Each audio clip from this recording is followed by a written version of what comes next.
मुंबईवरून गावाला जातानाचे रस्ते आहेत ना, तो एकदम व्यवस्थित आहेत, एकदम म्हणजे त्रास कमी आहे, एवढे नाही आहेत. आणि गावावरून मुंबईला येताना लय फालतू आहे एकदम, म्हणजे जाताना मजा येते आणि येताना फाटते. चला आमची निघायची तयारी. जायचं. त्यानं टाटा गेलं काकांना, आईला, बाबांना. विसरलीस का लगेच?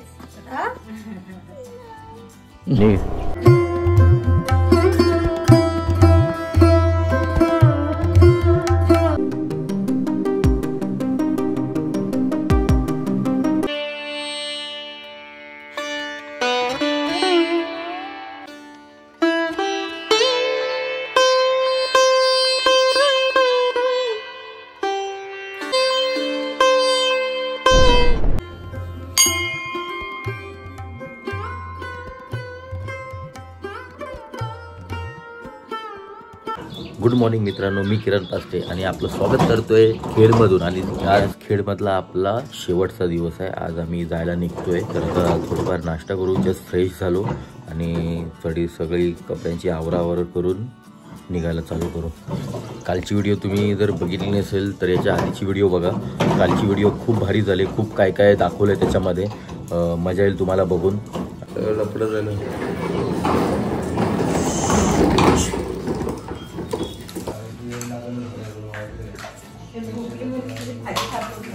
नाही बघा आता काय नको, कारण ते आता मला वाटलं घेऊन जायला जागा. चला आमची निघायची तयारी. टमटम येतात ना, सांगते मला काय माहिती येणार आहे. चला काका येतो परत. बाय बाय काकी. चला टाटा. बसा बसा तुम्ही. जायचं. त्यानं टाटा गेलं काकांना, आईला, बाबांना. विसरलीस का लगेच? चला निघालो मुंबईला जायला. आता दादा या गावदेवीचं दर्शन घेऊ, रामवर्धायनीचं, आणि त्यानंतर भरणा नाक्यावर जाऊ.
बसू बसू. चला निघालो देवीचं दर्शन घेऊन.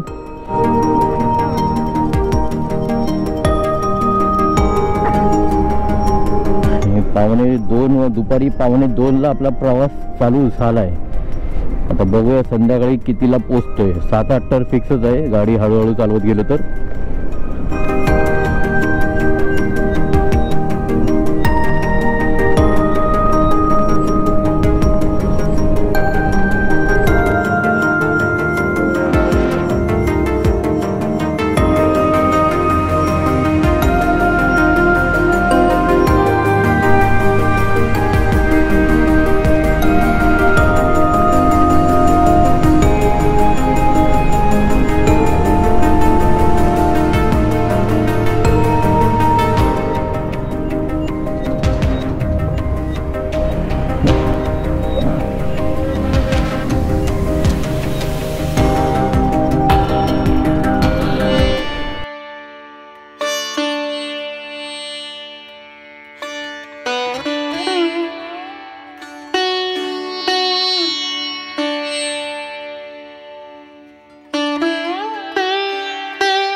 कशेडी घाट चालू झालेला आहे.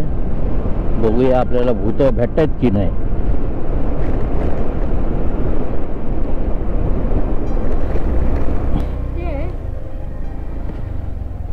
स्वामींच्या मठात जाऊ.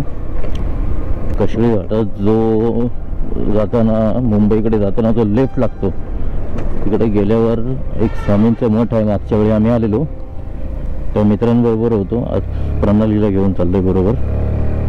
आणि खूप सुंदर अशी मूर्ती आहे तिकडे.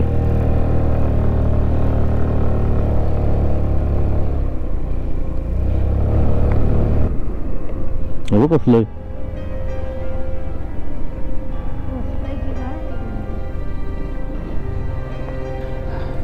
पोचलोय कशेडी घाटातील स्वामींच्या मठामध्ये. मागच्या वेळी आलेलो रात्रीच आलेलो. चला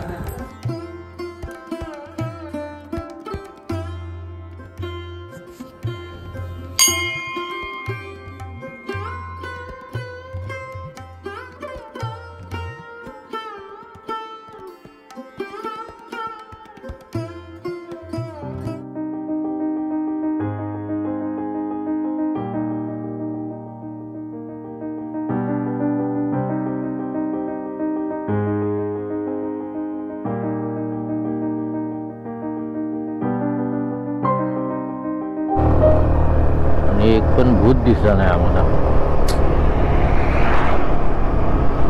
कोलाडला पोचलोय आणि शोरमा खायसाठी थांबलोय. खूप भूक लागलेली, म्हणजे डायरेक्ट रात्री घरी जाऊन जेवता येईल आम्हाला.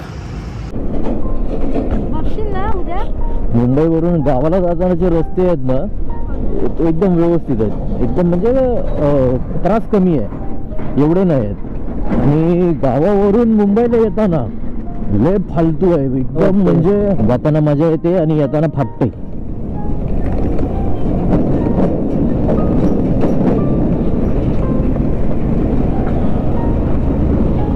सगळीकडे धूळ धूळ धूळच उडते.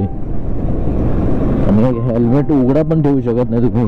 पूर्ण घाण डोळ्यात शिरते आणि डोळे बंद करायला होतात. आणि हेल्मेट बंद केला तर अंधारात काय दिसत नाही.